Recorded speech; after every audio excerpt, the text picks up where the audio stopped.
Bom dia a todos. Hoje nós iremos dar início, mais um estudo sobre os profetas. Nós iremos falar, todo mundo já conhece a história de Jonas, né? Nós vamos fazer apenas um resumo, tá? Porque não dá tempo de falar tudo, né? Então nós vamos falar por que Deus usa seus profetas. Deus usa para alertar. Nós estamos vendo hoje, nós temos profeta também, só que eles estão falando e ninguém também está fazendo nada, né? Então, nós vamos falar sobre Jonas. Jonas é mencionado em 2 Reis 14:26. Ele profetizou durante o reinado de Jeroboão II, que foi o rei de Israel, né? E ele pertenceu ao grupo de profetas mencionado em conexão com o ministério de Elias, tá?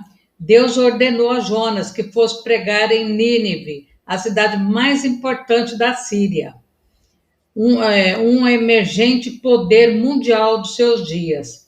Dentro de 50 anos, Nínive tornar-se-ia a capital do vasto império assírio.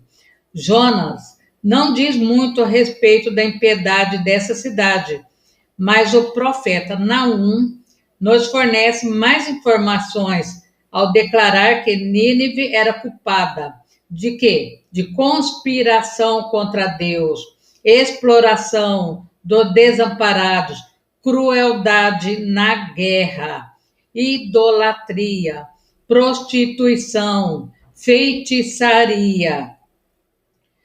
Deus disse a Jonas que fosse a Nínive, situada a cerca de 800 quilômetros a nordeste de Israel, para advertir seus habitantes para o juízo divino, e informar que, caso se arrependessem, poderia receber a misericórdia e o perdão de Deus, né? Nínive era, gente, a cidade mais poderosa e perversa. Jonas odiava os assírios e temia suas atrocidades, ele tinha medo. Seu ódio era tão forte que não desejava que recebesse o perdão de Deus. Na verdade, temia que aquele povo se arrependesse. A atitude de Jonas representa o quê? A relutância que Israel tinha de compartilhar com outros povos o amor e a misericórdia de Deus, mesmo ciente que essa era a missão que ele lhe confiara, né? Está em Gênesis 2, 12:3. Da mesma forma que Jonas, o povo de Israel não queria que os que não fossem judeus ou gentis, né, recebessem o favor de Deus. Tão ruim que eles eram, né? E Jonas sabia que Deus tinha uma tarefa específica para ele, mas não queria realizá-lo de jeito nenhum, né? Ele desobedeceu. A desobediência de Jonas para com Deus colocou a vida dos tripulantes do navio em perigo, porque ele resolveu pegar um navio e, em vez de ir para onde que Deus mandou, ele ia para outro lugar. E que Deus fez uma grande tempestade, que ele caiu, todo mundo já conhece a história, né? Que foi engolido por uma baleia. E lá ficou 3 dias, né?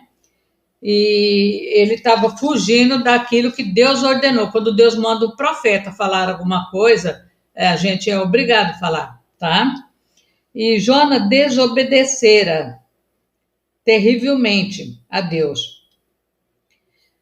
Porém, durante sua fuga, parou e decidiu obedecer-lhe, depois que aconteceu tudo com ele lá no mar, né? Então a tripulação do navio adorou a Deus, porque observou que a tempestade cessara depois que eles jogaram Jonas no mar. Deus é capaz de usar até nossos erros para ajudar outros a conhecê-lo. Pode ser doloroso, mas admitir nossos pecados pode servir como um poderoso exemplo àqueles que não conhecem a Deus, né?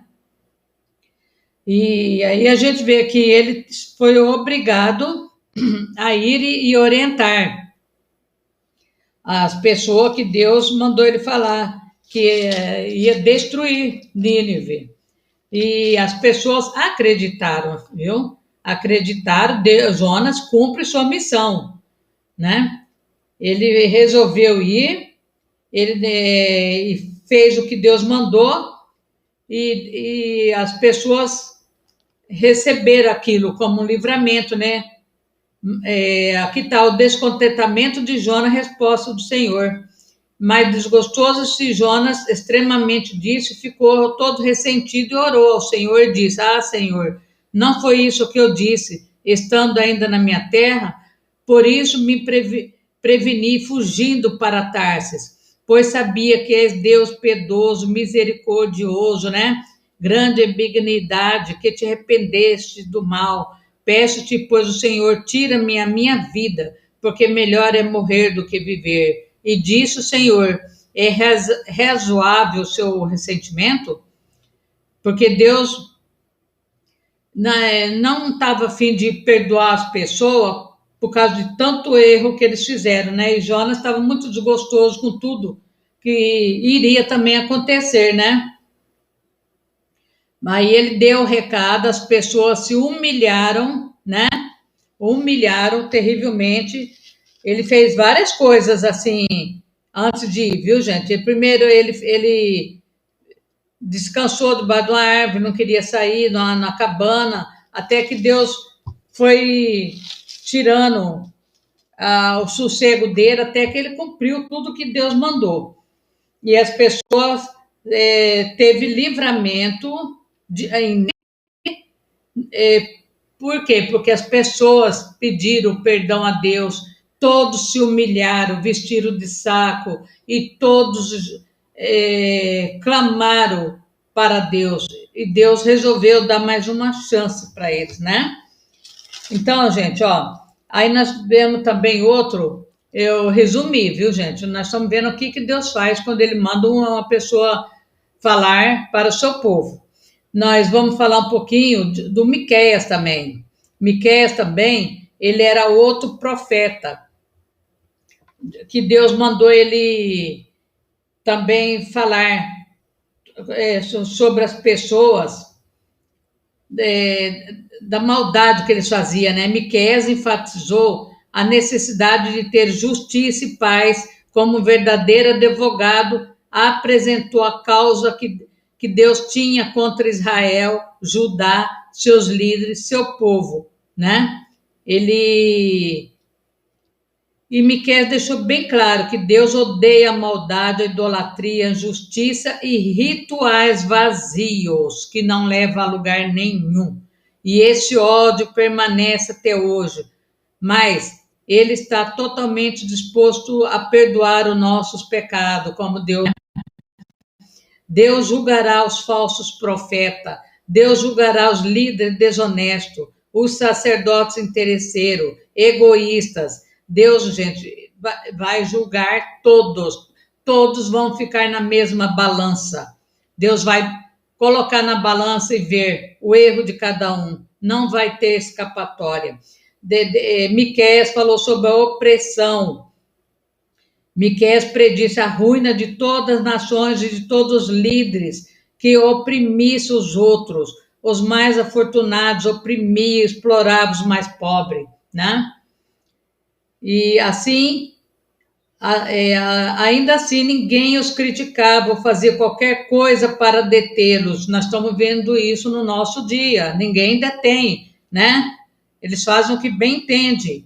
Deus não tolera tal injustiça. Não teremos coragem de pedir ajuda de Deus se ignorarmos aqueles que estão necessitados e oprimidos.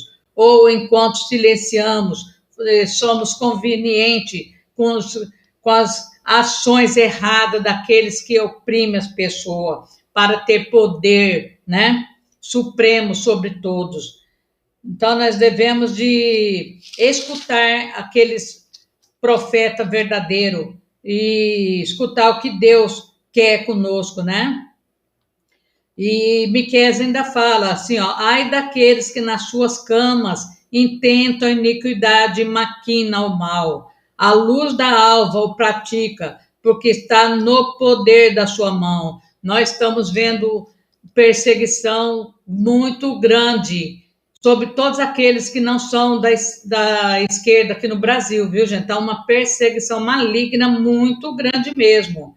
Ai daqueles que maquinam na sua cama. Portanto, assim diz o Senhor: eis que projeto um mal contra essa geração, da qual não tirareis a vosso pescoço, não andareis tão altivos, porque o tempo será mau. A justiça de Deus se aproxima, tá? Então, a terrível dor do país ao verem-se, a terrível dor, né? Ao ver seus filhos serem levados, os pais dos seus filhos serem levados para uma terra distante. Isso acontece frequentemente. Muitos foram levados embora da terra e não viram nem mais os seus pais, né? Não viram mais ninguém, porque eles foram para o cativeiro, para outro lugar. Então Deus resolveu julgar as pessoas, né? Então, gente, ó, não brincam com Deus, porque o Deus não é de brincadeira. Ai daqueles que oprimem os outros, ai daqueles que oprimem dia e noite sem parar os outros, achando que Deus não está vendo, mas Deus está vendo tudo, né?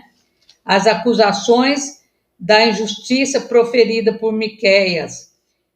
Miqueias, ele falou sobre tramar o mal, trapacear, roubar, expulsar as viúvas das suas casas, mentir, desprezar, justiça distorcida, cometer assassinato, inventar, aceitar suborno, tudo isso foi pesado na balança de Deus, tá? Então, nós estamos vendo que Deus vai fazer uma grande justiça aqui também no nosso país, viu, gente? Vocês aguardem, que a mão de Deus não está fechada, tá? Nós vamos ler Salmo 140, tá bom? E pensa nisso, viu, gente? Livra-me, Senhor, do homem mau, guarda-me do homem violento, os quais pensam mal no coração, continuamente se ajuntam para a guerra. Acusaram as línguas como a serpente, o veneno das víboras está debaixo dos seus lábios. Guarda-me, ó Senhor, da mão dos ímpios, guarda-me do homem violento, os quais se propuseram desviar os meus passos. Os soberbos armaram-me laços e cordas, estenderam a rede à beira do caminho, armaram-me laços corrediços. Eu disse ao Senhor: Tu és o meu Deus, ouve a voz da minha súplica, Senhor. Senhor, meu Deus, fortaleza da minha salvação. Tu cobriste a minha cabeça no dia da batalha. Não cumpras, ó Senhor, ao ímpio os seus desejos. Não deixes ir por diante o seu mau propósito, para que não se exalte. Quanto aos que cercam-me, levantam a cabeça, cubra-os a maldade dos seus lábios. Caia sobre eles brasas vivas, sejam lançados no fogo, em covas profundas, para que não se torne a levantar. Não terá firmeza na terra o homem da má língua. O mal perseguirá o homem violento, até que seja desterrado. Sei que o Senhor sustentará a causa do oprimido e o direito do necessitado. Assim os justos louvarão o teu nome e os retos habitarão na sua presença. Que Deus abençoe a todos que estavam comigo até agora, orando, clamando, que a justiça de Deus se faça sobre esse país. Derrube por terra, meu Pai, todo o império da mentira que se instalou nesse país, Senhor. Envia seu exército de anjos, Senhor amado guerreiro, no CPMI, Senhor, e faça cessar de uma vez por toda a perseguição, Senhor amado, no nosso ex-presidente Bolsonaro, Senhor. Faça um mover muito grande, Senhor. Retire todos que estão presos, todos encarcerados, que a verdade venha à tona nesse país, Senhor. Vai pisando na cabeça da serpente, Senhor. Faça um levante muito grande nesse país, Senhor, para que todos possam saber que só o Senhor é Deus e não existe nenhum outro além de ti. Amém. Amém. Muito obrigado. Até amanhã, se Deus quiser. Se vocês gostaram, deixa o joinha, tá? Compartilhe e vamos confiar que Deus está conosco, tá bom? Obrigado.